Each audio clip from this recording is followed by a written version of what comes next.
1.5 examples are over. So yeah, the NCERT's question is, classify the following numbers as rational or irrational. I have the questions. I'll quickly explain to you why they're rational or irrational. Now this is a rational number 2 and this is an irrational number. Why? Because this is a non-terminating recurring decimal expansion and 2 is a whole number. So this irrational is an irrational, subtract, you get an irrational number as per the basics that I've taught you. Right, next. So it is an irrational. By IR I mean irrational. The second sub question is 3 plus root 23 minus root 23. Now this can be expanded as 3 plus root 23 minus root 23. So root 23 minus root 23 gets cancelled, that is, it's 0 and 3 is left. 3 is a whole number. It is not a decimal expansion or it's not a non-terminating recurring decimal expansion. Therefore it is a rational number. Next is 2 root 7 by 7 root 7. Sorry for solving it before. 2 root 7 by 7 root 7. Since it's the same number in numerator and denominator, I have cancelled it out and you are left with 2 by 7. Now I have a homework for you guys.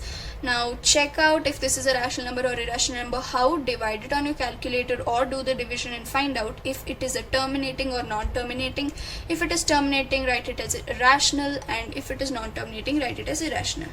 Now the next one, fourth sub question is 1 by root 2. Now again, according to the basics, this is a rational and this is an irrational number. The quotient, right, the quotient of a rational and an irrational number or an irrational and a rational number is always an irrational number. By quotient I mean the division, okay. Now here 2 is a whole number and pi's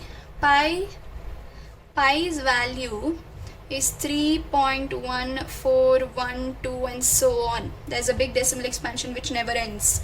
So therefore it is proved that the multiplication of a rational and irrational number is an irrational number. So this is an irrational number. Right? Now coming to the second question, simplify each of the following expansions, the question says, and the sub questions under that. Now again, for this it need not be A and B format. It might be expansion on your own. Sometimes identities might not be applicable every time. So yeah, this doesn't look, or it will not be as same as any identity that is given in NCERT. So we'll just have to go about with the normal expansion sometimes, which is 3 plus 2, 3 into 2 plus root 2, just the expansion, plus root 3 into 2 plus, right, 3 2 is 6 plus 3 root 2 plus 2 root 3 plus root a into root b is root ab, which is 2 3s are 6. Now you can't simplify this further because all of them are different numbers, different types of numbers. Next, the second sub question, this is similar to an identity a plus root b into a minus root b, whose end result is a square minus b. Here both a and b are 3, quickly substituted in the end result. You guys have to be knowing the end results, you cannot sit and expand them. So 3 3s is 9, 3 square is 9 minus 3, which is 6, right? Now this again, root 5 plus root 2 the whole square, third sub question, is again similar to an identity, that is a root a plus root b the whole square, whose end result is a plus 2 root ab plus b. Now quickly substitute the numbers. A is 5 and b is 2, which is 5 plus 2 root of a into b, that is 5 into 2 is 10, plus b is 2. Again for the simplification, 5 plus 2 is 7 plus 2 root 10. Now the fourth sub question is root 5 minus root 2 into root 5 plus root 2. This is again root a plus root b into root a minus root b formula, which is the end result is a minus b, right? So here a is 5 and b is 2, you have the answer 3. That's it. Next question is third one. Third one asks you to recall pi is defined as the ratio of circumference say C of a circle to its diameter, say D, that is pi is equal to C by D, this seems to contradict the fact that pi is irrational. How will you resolve the contradiction? Now, first of all, they are asking you a contradiction question. There are 3 points to analyze this question. First, you have to tell no.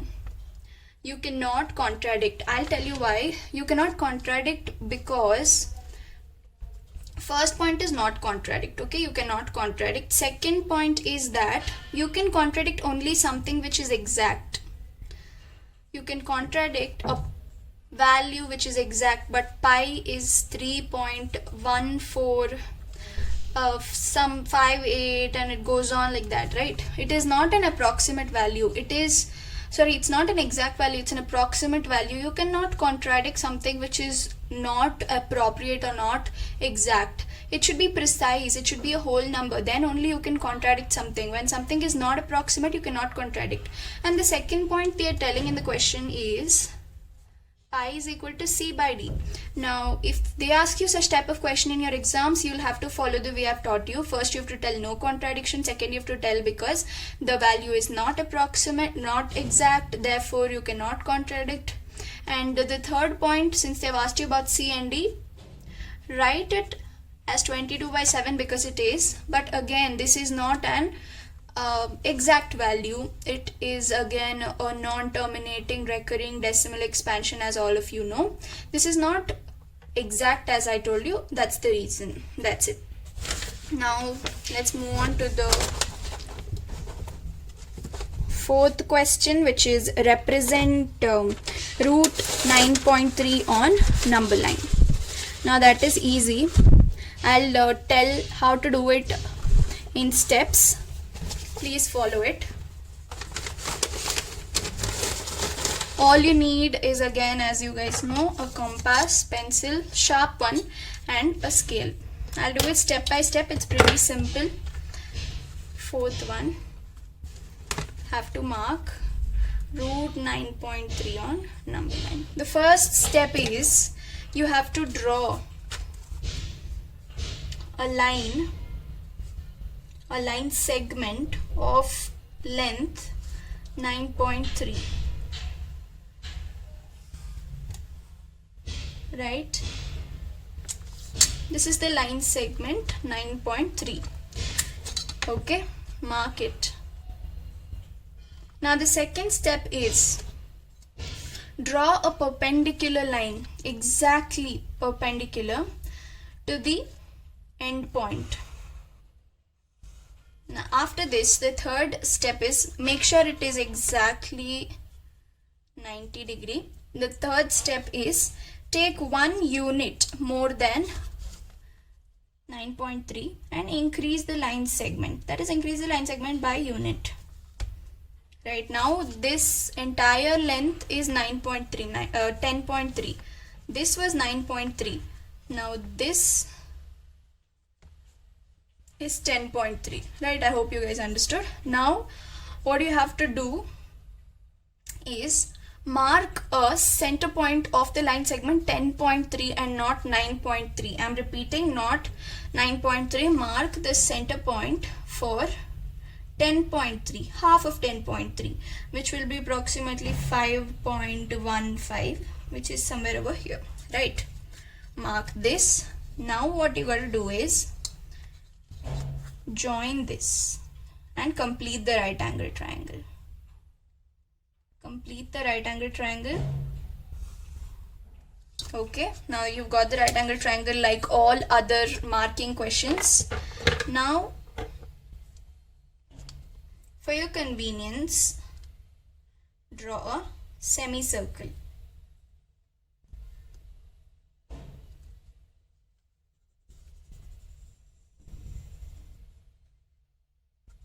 Right? See, if your measurements are accurate, it will stop here. Okay? Make sure it is accurate. Okay? Make sure it is accurate. And now what you have to do is extend the line segment first. Extend the line segment. Just draw a line. Now remember that this is 10.3 and you extend the line segment. Now take the measurement of this, the perpendicular of the right angle triangle, as the radius, and drop an arc. Now this point is your root 9.3. I hope that was simple. Coming to the last question of exercise 1.5, which is 5. It has 4 sub questions. We'll quickly solve them. It's asking us to rationalize the denominators. Let's quickly do it. It's very simple. 1 by root 7, so multiply root 7 to the numerator and denominator. You will get root 7 divided by root 7 into root 7 is 7. So this is the rationalized form. Next one. Now this is again, as I've taught you, you just have to change the symbol and multiply the same thing in the numerator and denominator,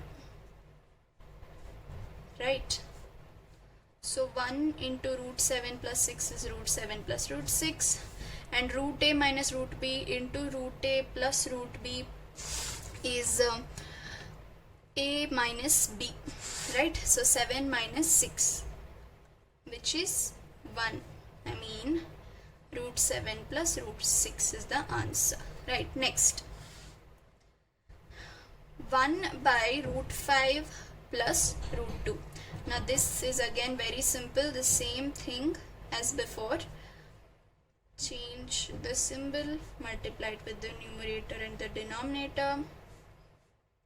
Root 5 minus root 2 divided by root a plus root b into root a minus root b, which is a minus b. That is 5 minus 2 is 3.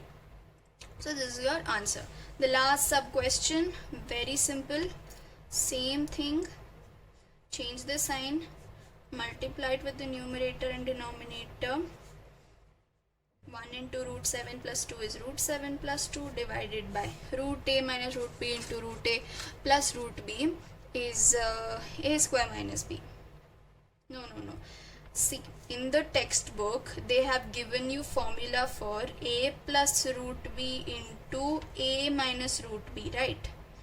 But here we need root a minus b into root a plus b. That is, the roots are opposite. What will you do? For this the formula was a square minus b, right? Now we need root a plus b into root a minus b. The trick is simple, you just have to transfer the square, that's it. So for this, your end result will be a minus b square. I think I've told you this somewhere before, that if the position of root changes, the position of square changes, and automatically here you will have to substitute a minus b square, which is 7 minus 2 square. 2 square is 4, 7 minus 4 is 3. So that's your answer.